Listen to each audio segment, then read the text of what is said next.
नमस्कार, आप देख रहे हैं 10 में दम। मैं हूं आपके साथ विवेक शांडिल्य। सबसे पहले जिक्र उन खबरों का जिनकी हम बात करने वाले हैं। देश में इस वक्त ऑक्सीजन की भारी किल्लत हुई पड़ी है, लेकिन जगह जगह से ऑक्सीजन के टैंकरों को रोकने की खबर आ रही है। आरोप तथाकथित किसानों पर है। तो क्या किसान आंदोलन के नाम पर अब हाईवेज पर ऑक्सीजन की गाड़ियां रोकी जा रही हैं? इसका जिक्र करेंगे। इसके अलावा आपको दिखाएंगे छत्तीसगढ़ के रायपुर में कैसे एक मेयर के रिश्तेदार ने रौब दिखाकर पुलिस वालों की वर्दी उतरवाने की बात कही। जो पुलिस के जवान लोगों को मास्क पहनने को कह रहे हैं, दिन रात फ्रंटलाइन पर ड्यूटी पे लगे हैं, उन्हें रास्ते पर, उन्हें सड़कों पर इस तरह की धमकियां दी जा रही हैं। इसके अलावा बात होगी नासिक की, जहां एक अस्पताल में 20 से ज्यादा मरीजों की मौत हो गई। तो सवाल यह कि आखिर नासिक में इन मौतों का जिम्मेदार कौन है?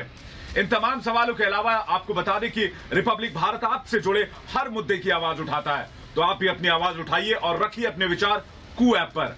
कू ऐप के यूजर्स के लिए हमारा आज का सवाल यह है कि क्या किसान आंदोलन में कोरोना विस्फोट का खतरा पैदा हो गया है?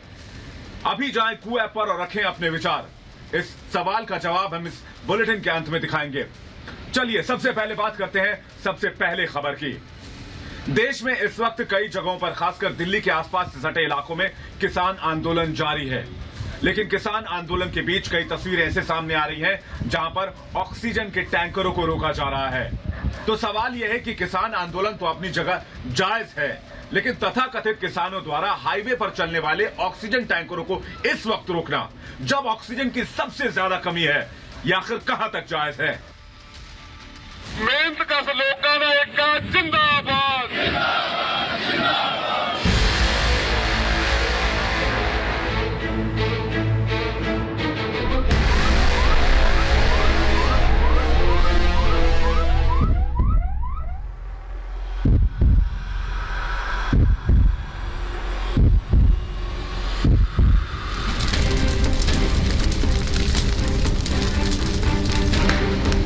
जलती हुई चिताओं से निकलती ये चिंगारियां चीख चीख कर कह रही हैं कि ऑक्सीजन की कमी ने उन्हें मार डाला।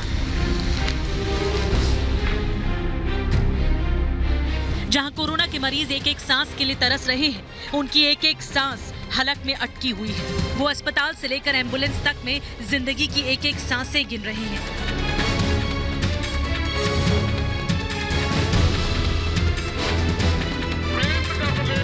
वहीं आंदोलन जीवियों के हाईवे ब्लॉक करने की वजह से ऑक्सीजन की सप्लाई करने में काफी मुश्किलें हो रही हैं। अपनी जिद पर अड़े ये आंदोलन जीवी दूसरों के परिवारों को अनाथ करने पर तुले हुए हैं।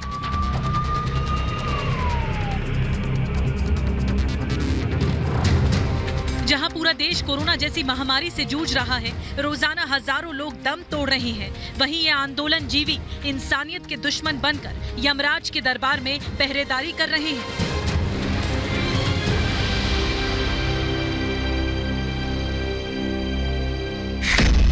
आंदोलन जीवियों ने रोकी दिल्ली वालों की सांसें।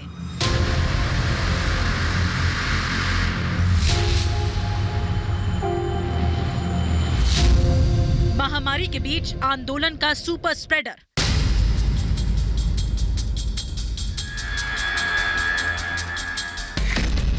आंदोलन की जिद से खतरे में जिंदगी।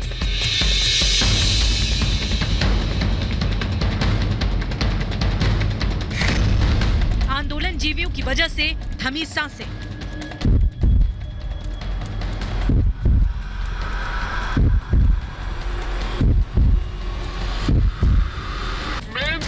न मुंह पर मास्क और न ही 2 गज दूरी की लक्ष्मण रेखा।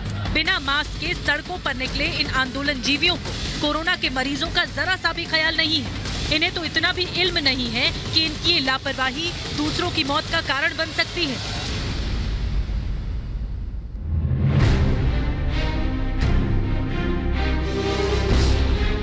इन्हें न तो कोरोना मरीजों का ख्याल है और न ही देश की चिंता है। कोरोना का मरकज बनकर निकले इन आंदोलन जीवियों ने ये सोचा भी नहीं कि ये आंदोलन का वक्त है। आंदोलन जीवियों की इस हरकत से कोरोना का एक नया मरकज बन सकता है। आंदोलन के नाम पर ये संक्रमण की सुनामी नहीं तो क्या है? आंदोलन जीवियों की एक जिद के आगे पूरी दिल्ली का दम घोटने की तैयारी है।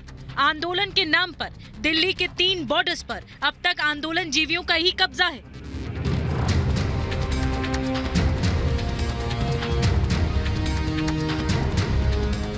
आंदोलन जीवियों का नया जत्था कोरोना बम बनकर फिर से निकल पड़ा है।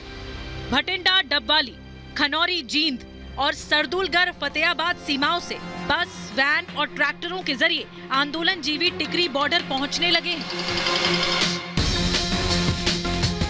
1650 गांव से 20,000 से ज्यादा आंदोलन जीवियों ने दिल्ली कूच कर दिया है। लेकिन हैरानी की बात यह है कि इस मरकज में इस बार 60% महिलाएं हैं, क्योंकि पुरुष खेतों में व्यस्त हैं। लेकिन किसान नेता राकेश टिकैत ने इन आरोपों को सिरे से खारिज कर दिया। उन्होंने कहा कि बॉर्डर पूरी तरह से खुले हुए हैं। उनको ये नहीं पता कि ये जो बॉर्डर है जहाँ से आपकी गाड़ियाँ जाती है वो खुला हुआ है। इसकी जांच होनी चाहिए कि किसके कहने से उन्होंने बयान दिया।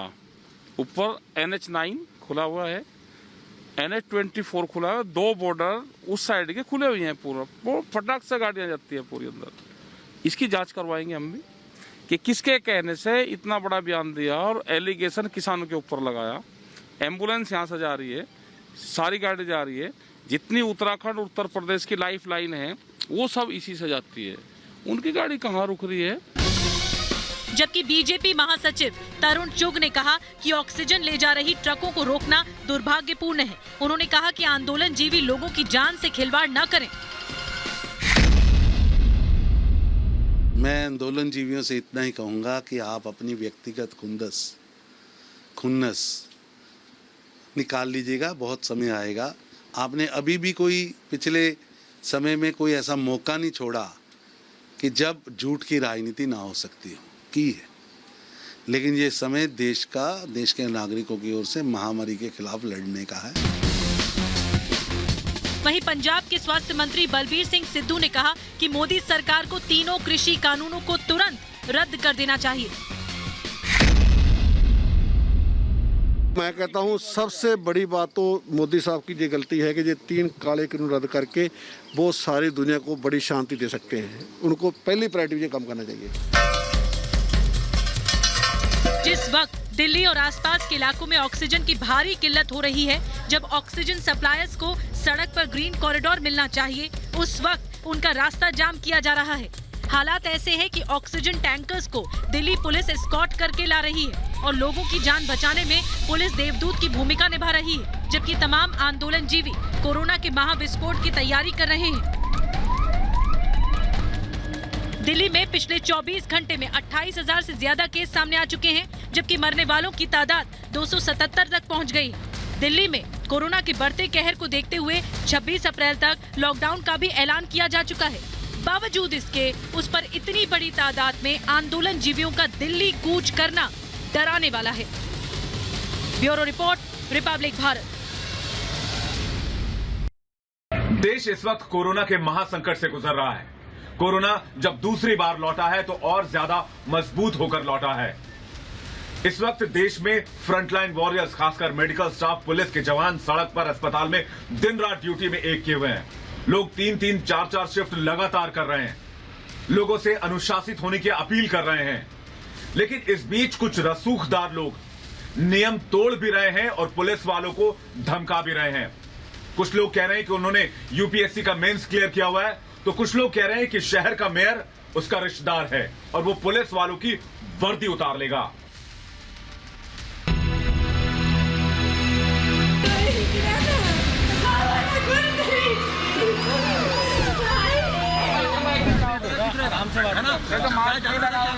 चलो मैं बोल रहा हूँ मास्क नहीं लगाओ।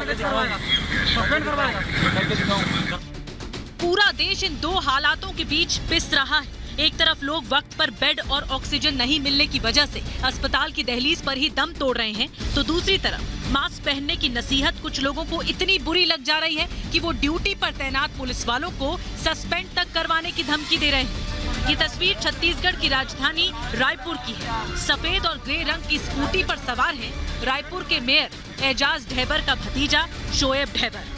मेयर चाचा हैं, लेकिन महापौर का तेवर भतीजा अपनाए दिख रहा है, वो भी ऐसे वक्त पर जब रायपुर समेत पूरे छत्तीसगढ़ में कोरोना विस्फोट हो रहा है। शमशानों के अंदर और बाहर लाशों का जमावड़ा लगा है, तो रायपुर मेयर के भतीजे को अपने रसूख की नुमाइश से फुर्सत नहीं मिल रही है, वो भी तब जब पुलिस उसकी ही सेहत और सुरक्षा के लिए मास्क पहनने की नसीहत दे रही है। इस पर भी मेयर का भतीजा धौंस दिखाने से चूक नहीं रहा। चलो मैं बोल रहा हूँ मास्क नहीं लगाओ। इसके बाद बिना मास्क के घर से बाहर निकला मेयर का भतीजा शोएब ढेबर पूरे ताव के साथ अपनी पैंट की जेब से फोन निकाल लेता है।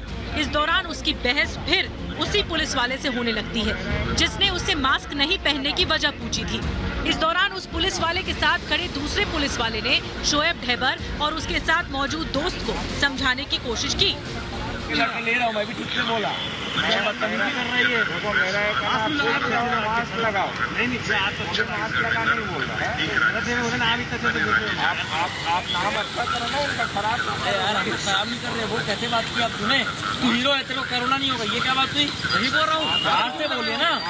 मास्क ही लेने जा रहा हूँ मैं। देखो क्या होता है, घुमा भी बांध सकते हो। अभी क्या होता है, आप ही का ड्यूटी तो हम लोग कर रहे हैं ना, दूसरे कर रहे हैं। बताओ घुमा भी बांध सकते हो, घुमा भी बांध सकते हो, घुमा भी बांध सकते हो। इस पूरी घटना के दौरान मेयर का भतीजा अपने चाचा के रसूख का हवाला देता रहा, पुलिस वालों से तू तड़ाक से बात करता रहा। तभी शोएब ढेबर के साथ मौजूद उसके दोस्त की नजर उस शख्स पर पड़ती है जो पूरी घटना को अपने मोबाइल फोन के कैमरे में कैद कर रहा है। मेयर के भतीजे के दोस्त ने उस शख्स को वीडियो बनाने से रोक दिया।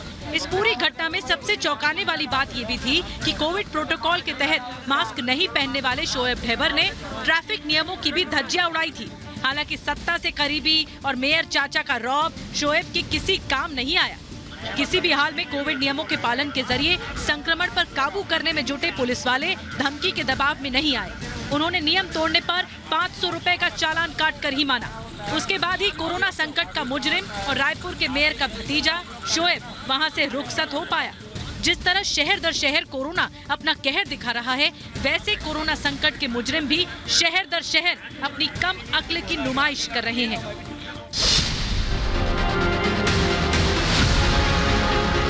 दूसरा मामला यूपी के कुशीनगर का है, जहां मास्क पहनने की सलाह देने पर एक पुलिस वाले को थप्पड़ खाना पड़ गया। हालांकि इस मामले में पहला कसूर तो पुलिस वाले का ही था, जिसने मास्क नहीं पहनने पर एक शख्स को थप्पड़ मार दिया। कुछ पल तक वो शख्स पुलिस जीप के पास चुपचाप खड़ा रहा, लेकिन फिर अचानक उसने फाजिल नगर पुलिस चौकी के इंचार्ज दिग्विजय सिंह को थप्पड़ जड़ दिया, जो जीप के अंदर बैठे थे। उनको थप्पड़ मारने के बाद वो शख्स वहां से भाग खड़ा हुआ। हालांकि एक पुलिस वाला उसके पीछे कुछ दूर तक भागा जरूर, लेकिन थप्पड़ मारने वाला शख्स उसके हाथ नहीं आया। पुलिस वाले की बदसलूकी और बदले में उसके साथ हुई बदतमीजी से जुड़ी पूरी घटना वीडियो की शक्ल में वायरल हो गई। गलती तो थाना प्रभारी की भी थी, जिसने मास्क न पहनने पर चालान नहीं काटा, बल्कि नियमों की धज्जियां उड़ाने वाले शख्स को थप्पड़ ही जड़ दिया। कानूनी तौर पर जिसकी इजाजत बिल्कुल नहीं है, लेकिन उस शख्स ने जो भी किया वो भी कहीं से जायज नहीं है। कोरोना संकट के मुजरिमों से जुड़ी तीसरी तस्वीर मध्य प्रदेश के दमोह की है, जहां की जिला अस्पताल में मौजूद ऑक्सीजन सिलेंडर की ही लूट हो गई। लूटने वाले कोई और नहीं, बल्कि उसी अस्पताल में इलाज करवा रहे कोरोना संक्रमित मरीजों के तीमारदार थे, जिन्हें कहीं से भी ये जानकारी मिल गई थी कि अस्पताल में ऑक्सीजन सिलेंडर की नई खेप आई है। जिसके बाद तीमारदार बड़ी संख्या में अस्पताल के उस हिस्से में पहुंच गए जहां बड़ी संख्या में ऑक्सीजन सिलेंडर रखे हुए थे और लूटना शुरू कर दिया। जबकि वहां मौजूद अस्पताल के स्टाफ मूक दर्शक बने रहे, क्योंकि लोगों की भीड़ को देखकर सहम गए थे और देखते ही देखते इमरजेंसी व्यवस्था के लिए रखे गए कई ऑक्सीजन सिलेंडर पर डाका पड़ गया। इस घटना के विरोध में अस्पताल के डॉक्टरों और मेडिकल स्टाफ ने कुछ देर के लिए काम का बहिष्कार भी किया।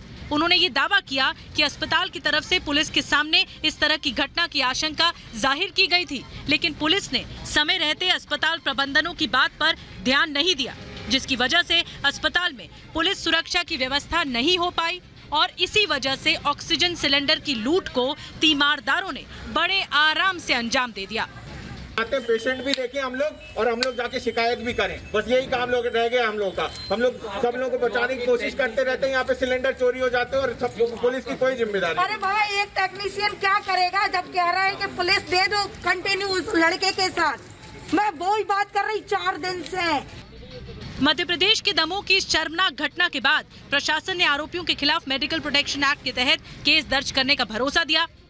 इस स्थिति से सारे मरीजों की जान खतरे में आ सकती है अगर सारे सिलेंडर उठ के चले गए और जो सेंट्रलाइज्ड हमारी ऑक्सीजन पाइपलाइन है उसमें सिलेंडर नहीं लगे तो उससे सभी की जान खतरे में आ सकती है। सबसे अनुरोध भी है कि संयम बना के रखें, सिलेंडर और ऑक्सीजन की पर्याप्त उपलब्धता है और जो लोग ऐसी कार्रवाई करेंगे उनके खिलाफ हम कठोर कानूनी कार्रवाई करेंगे।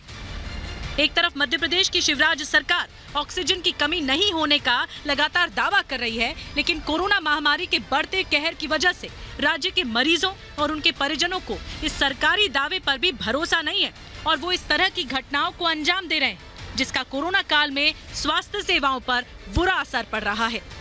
Bureau report, Republic Bharat.